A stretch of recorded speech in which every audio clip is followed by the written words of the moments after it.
Welcome into DRF Daily, DRF Sportsbooks betting live stream, coming at you each and every day that there is football. We're coming back after a 3-3 college football Saturday. We missed on a couple of our thought to be gimmies, but we hit on everything else. Thought UCLA was going to pull that one out. Thought the Ole Miss line. Thought Ole Miss was a lot better than LSU, but I guess LSU's locked in. And I really thought Texas was good. I thought Texas was back, but I guess I drank that burnt orange Kool-Aid a little bit too soon, and things didn't go my way. But today we're breaking down 3 NFL games, and let's not beat around the bush. Kickoff is nearly here, just over an hour away, so let's break down Giants, Jaguars. They kick at 1 p.m. Eastern. Giants come into this game with just one loss, and yet they're 3-point dogs to the Jacksonville Jaguars. 3.5-point dogs, depending on which sportsbook you use. Lines are a little bit different. At DRF Sportsbook, which is live in Iowa, so if you're in Iowa, use DRF Sportsbook. Giants are 3-point underdogs. Jaguars come into this one 2-4, losing their last few, and it's going to be an interesting matchup as the Jaguars are 8th in DVOA. Giants are 18th in EVOA. If you listen to DRF Daily often, you know I love using EPA, expected points added, when breaking down college football teams. DVOA is another advanced metric, another efficiency metric to measure how good a team is. And the Jaguars are a good team. Top 10 in DVOA. Giants, nothing taken away from them. They know how to win. They know how to grind it out, and they know how to pull out, late dubs against the Packers last week, or against the Packers, and then again last week as well against the Ravens, winning that one 24-20, another blown double-digit lead for the Ravens. But Jacksonville, when they're firing on all cylinders, are the better team in this game. It just comes down to the fact that Jacksonville's 0-7 against the spread in non-conference games this season and last season. They're 2-4 in the AFC South this year, but they do have a positive point differential. It's just an interesting game overall, is when Jacksonville's playing their best, Jacksonville in theory is the better team. They score more points on offense. They average more yards per game. They average more yards per play. They're a better passing attack. They're not as good rushing, but Saquon Barkley's had a resurgence for the Giants, so that explains that. The real question of this game is going to be how the Jaguars can handle New York's blitz.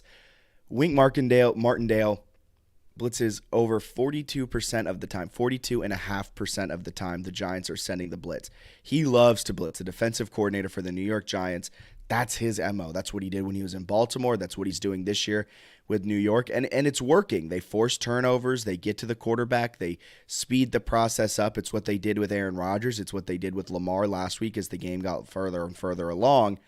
And this year, the Jaguars did beat the Colts game 1 in Jacksonville, but the Indianapolis Colts do not travel to Jacksonville all that well.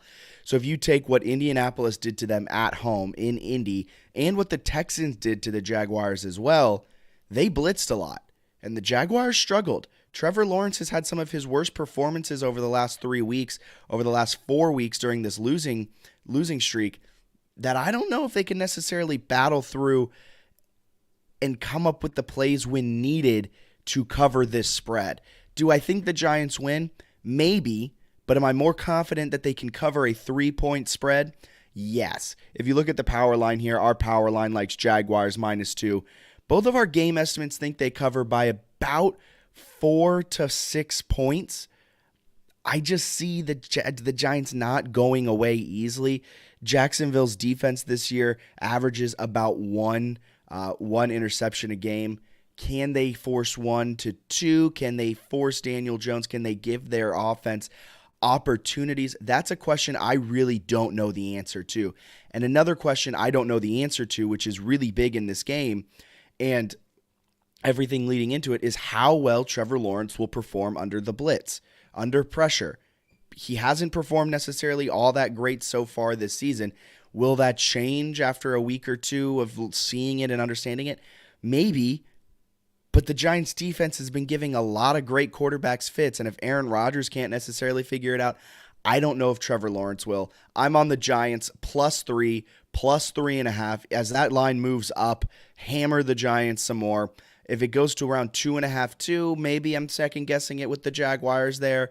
But I don't know if Jacksonville can win this game by more. Like, I think if Jacksonville wins, it's going to be a very close win. I think the Giants have what it takes to pull off this win. But more importantly, I think they have what it takes to cover. So moving on from the 1 p.m. games, we're heading into the 4 p.m. slate. Kansas City, they head to San Francisco to take on the 49ers. Well, I guess technically not San Francisco. What is it, Santa Clara? Is that where Levi's Stadium is? Whatever. The Chiefs head into that stadium, not Candlestick. They head into Levi's as 1-point favorites against the home team San Francisco 49ers. Kansas City coming into this game 4-2. 49ers coming into this one 3-3. 49ers coming off of a terrible 28-14 loss against the Falcons down there in Atlanta. I mean, the 49ers were 3-point favorites, and they just could not pull out the win. Kansas City, on the other hand, a tough 24-20 loss against the Buffalo Bills last week. That was a fantastic game. Before that, they had won 2 straight. They lost to Indy after starting the season with 2 straight wins. So a little bit of a back and forth we go with the Chiefs throughout this season. Kansas City 7th in DVOA, but San Francisco is 5th. Another type of interesting look, as the team with the worst record is actually better with advanced metrics, advanced analytics, advanced stats, advanced efficiency. The 49ers are the better team. Oh, I forgot to mention too, they added one of the best running backs in the league in Christian McCaffrey. Did we remember that news? 49ers added CMC this year, and it dropped the line. I mean, at one point I think they were 3-point dogs, and all of a sudden when he got added, they went down to like 3, then it quickly fell to 2, and then 1.5. So CMC is expected to play. Our power line makes this more of a pick'em game, which when it's 1 point, that's about what it is. And it likes the 49ers to pull off the win. And look, if you look here, 31% of the public's on the 49ers. I'm on the 49ers. San Francisco's coming off of that road upset loss. They're back home after 2 games on the road on the East Coast, which is always difficult for a West Coast team. If I'm not mistaken, I believe they stayed in Greenbrier in West Virginia, a resort, between the Carolina game and the Atlanta game, so they didn't travel back. So finally back home, and when they're coming off of a road upset loss since 1992, the 49ers are 25-7 against the spread. On the flip side, though, it is worth mentioning that Andy Reid is 24-10 against the spread in road games where the line is +3 to -3. So that's an interesting little juxtaposition, but I think it's huge that the 49ers are coming back home. I think it's huge they have an addition of CMC in San Francisco when they play Kansas City at home since 1992. They're 3-0. That's why I'm going to fade the public here, and I'm going to go San Francisco +1 today against the Kansas City Chiefs. I'm not actually going 49ers +1. I think 49ers money line at -105. You don't really get much into it. I mean, the only benefit of going them +1 is you get the push and you get your money back if it's a 1-point loss. So maybe you go that. It's up to you, +1 or money line, essentially the same thing in this game. I also would say not a best bet, but I want to throw it out there. Go the under. Go under 49. I mean, last week we expected these huge games with the Kansas City Chiefs. You think a big offense, you think a lot of points, you think a lot of yards, but they only combined for 44 points last week with the Buffalo Bills. 49ers defense is much better than the Buffalo Bills. 49ers offense is not as good as the Buffalo Bills, so this might be a 17-24 type of game where it's close throughout, and the 49ers pull out the win. I think the 49ers can get that win. I think with the addition of CMC and the historical trends of being 3-0 straight up and against the spread against Kansas City at home, give me the 49ers +1. And last but certainly not least, we're doing our featured free game of the day. It's the Sunday Night Football game. You can check out all of this data that we've talked about up to this point, as well as all of the data that we're using for this. You can go to drf.com/sports and find all of this information. Steelers, Dolphins. Dolphins -7.5, folks. Miami gets back Tua, right? They're 3-0 with Tua. They average 28 points per game. They were 3-0 against the spread. They lose Tua against the Cincinnati Bengals early on in that one. And since then, they're 0-3 straight up and against the spread and average just 16 points per game. A massive drop-off without Tua. Pittsburgh on the other side, 2-4 straight up this season, 2-3-1 against the spread. Despite getting to the quarterback a lot last week, we saw it, gave Tom Brady fits. He was cussing out, just absolutely lighting up his offensive line. Despite that, and despite some solid showings, this Steelers defensive line isn't the best at getting to the quarterback. They rank in the bottom third in pass rush win rate and run block win rate. Not run block win rate, run stop win rate. That is a tongue twister if I've ever had one when it comes to NFL stats. But that's to say that they have moments of greatness. I'm looking at you, Tampa Bay. And Tampa Bay has a bad offensive line. Don't get me wrong. Tampa Bay's offensive line is banged up with injuries. And Miami's offensive line isn't much better. They're bottom third in pass block win rate. So there's going to be opportunities for the Steelers to get after Tua. I just don't know if they'll be able to consistently do it. And with the addition of Tua coming back, I mean, during those 3 games, they weren't even running out Teddy Bridgewater. They're running out third and fourth string quarterbacks that probably don't need to be on NFL rosters. So not only were they struggling, Mike McDaniel had his hands full trying to scheme open his guys with a third or fourth string quarterback back there. With Tua back, this offense is going to return to its early season form, and I believe they're going to look really good. It is worth mentioning, Miami's 0-7 against the spread in October this season and last season. But Mike Tomlin, a little bit more of a sample size, 22-41 after 2 straight unders.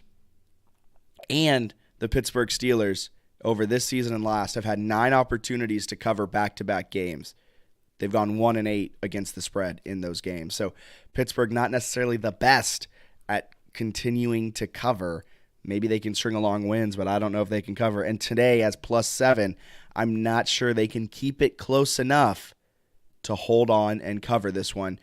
And really it comes down to this. Miami's going to score their points, right? Miami's going to get theirs. Miami's offense scores 28 points per game when Tua's in the game. Miami's offense is really good. Miami has Jalen Waddle, Tyreek Hill.